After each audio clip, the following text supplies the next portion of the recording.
Saran police line स्थित वरिष्ठ police अधीक्षक कार्यालय में भीम आर्मी के जिलाध्यक्ष सनी गौतम ने पहुंचकर इंसाफ की गुहार लगाई। उन्होंने कहा कि सुमित बौद्ध जो वर्षों से समाज के कमजोर, वंचित और दलित वर्गों के अधिकारों के लिए संघर्षरत हैं, उन्हें साजिश के तहत झूठे मुकदमों में फंसाया गया है।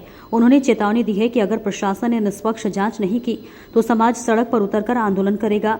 गौतम ने 3 नवंबर को शेखपुरा में हुई अमजद हत्या की घटना पर भी गंभीर सवाल उठाए। उन्होंने कहा कि हत्या के कई दिन बाद भी अमजद की लाश नदी से बरामद नहीं की गई, जिससे परिजनों का रो रो कर बुरा हाल है। उन्होंने प्रशासन से मांग की है कि अमजद की बॉडी जल्द खोजी जाए ताकि परिवार अंतिम संस्कार कर सके। टीनू तोमर की रिपोर्ट। भीम आर्मी जैविक सगरे जिला सहारनपुर। क्या कुछ प्रकरण है आप करने पे बैठे? देखिए, प्रकरण ये है, ये दोनों माँ है, इधर अमजद भाई की माँ है, इधर सुमित बोध जी की माँ है, और दोनों के साथ अन्याय हो रहा है। इनके बेटे की हत्या कर दी गई 8 से 6 दिन पहले, और अब तक की कोई 3 तारीख की घटना है, 3 तारीख से लेकर अब तक भी कोई ना तो बॉडी मिली, और जो दोषी है जिन्होंने ये कांड घटना अंजाम दिया उसमें 2 लोग गिरफ्तारी नहीं हुई है।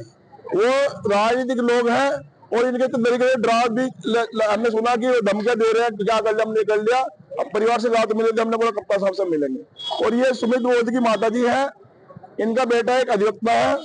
एक सरसाओं में कुछ राधा स्वामी कॉलोनी में लड़ाई हुई, लड़ाई में एक आदमी मृत्यु हो गई गंभीर चोट होने के कारण। वो वकील के पास दोषी पहुंचे, वकील साहब ने कहते चलो हम बेल डाल के आपको रिहा करवाएंगे, लेकिन राजनेताओं के दबाव में आकर के सरसावा के शासन प्रशासन ने रातों रात ही उनके ऊपर 10,000 रुपए इनाम फेंक दिया और निर्दोष को जेल भेजने का काम करा। ये बिल्कुल अन्याय के खिलाफ हम हमेशा लड़ते आ रहे हैं और लड़ेंगे। ये बिल्कुल अन्याय बर्दाश्त नहीं होगा, और ये जब तक दोनों माओं को इंसाफ ना मिल जाए ये लड़ाई जारी रहेगी, मरते दम तक जारी रहेगी। तो क्या जो हत्या आरोपी है अमजद के, वो गिरफ्तार है? उसमें 3 लोगों की गिरफ्तारी हुई और 2 लोग अभी खुले घूम रहे हैं, लेकिन 3 लोगों को भी जो देहात कोतवाली प्रशासन ने 2 दिन के लिए छोड़ा गया था दोबारा से, फिर उन्हें दोबारा फिर भेजा गया जेल में। ये सरासर बिल्कुल राजनीतिक दबाव में काम हो रहा है। इसे हम चाहते हैं निष्पक्ष बिल्कुल जांच हो, पीड़ित परिवार को न्याय मिले। ये इनके साथ भी वही घटना हुई है। किसान थे जो अमजद के, उन्होंने बॉडी बताई थी कि डबोले में फेंके, तो क्या बरामद हुए? देखिए, अब तो कुछ नहीं मिला।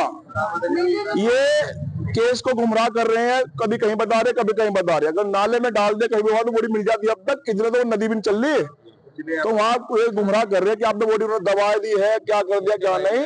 अब तक कुछ हमें परिवार को संतुष्टि नहीं हो पा रही है और परिवार के साथ है।